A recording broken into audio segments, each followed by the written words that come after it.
Health experts are trying to raise awareness about a life-saving technique at everyone's fingerprints. Tips. Every year, more than 350,000 Americans suffer cardiac arrest when they're not in a hospital. Only 12% survive. That's partly because fewer than half receive CPR from a bystander. Chest compressions alone, no mouth-to-mouth breathing needed, could triple a person's chance of survival in the critical minutes before medical help arrives. Our Dr. LaPook is here to show us how simple this technique can be. Good morning. So you've brought a friend here with you.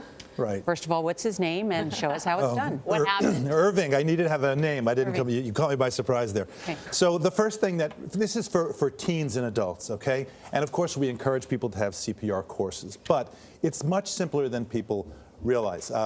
First of all, how do you know that somebody needs to have an intervention CPR? So the 3 C's. The first C is check.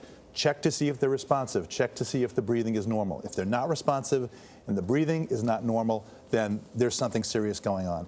The second C is call. Call 911. Because once you start CPR, you don't want to stop it. So you call it yourself. If there's somebody else there, call 911. The third C is compress, chest compressions. Mm-hmm. So I'll do a little demo here. Our friends at the American Red Cross, fantastic. They actually gave me a refresher course to make sure I was going to be teaching it right. They came here and brought mannequins. So this mannequin is here, and you come here. Are you okay? Are you okay?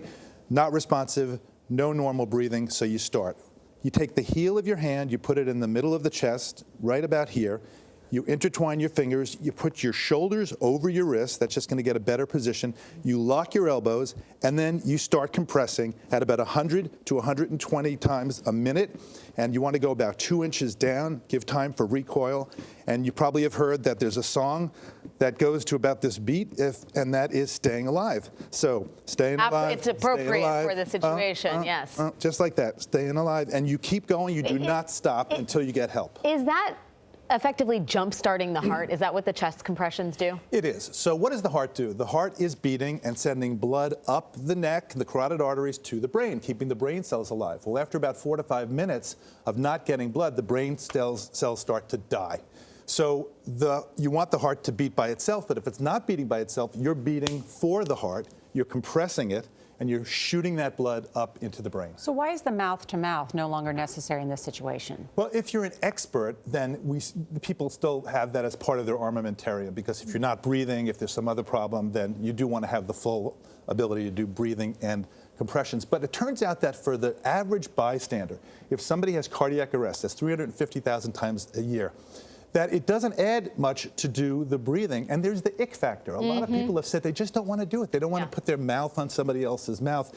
And it turns out that it's pretty much just as effective to do it in that setting as if you do the traditional CPR. Quickly, Jon, can you hurt anybody by rushing in and doing this? No, and this is so important. People are afraid they're going to somehow hurt somebody. And I got to tell you, you can only help in this situation. I had a situation a couple of years ago where somebody had gone down, they had cardiac arrest, and people were standing around. Even though somebody knew how to do it, they get frozen. And I got to tell you that I've been in that position with the families. Even if the person, God forbid, ends up dying, they just feel, okay, at least the person had a chance. They tried. All right. Jon, thank you. Thank you. Really interesting.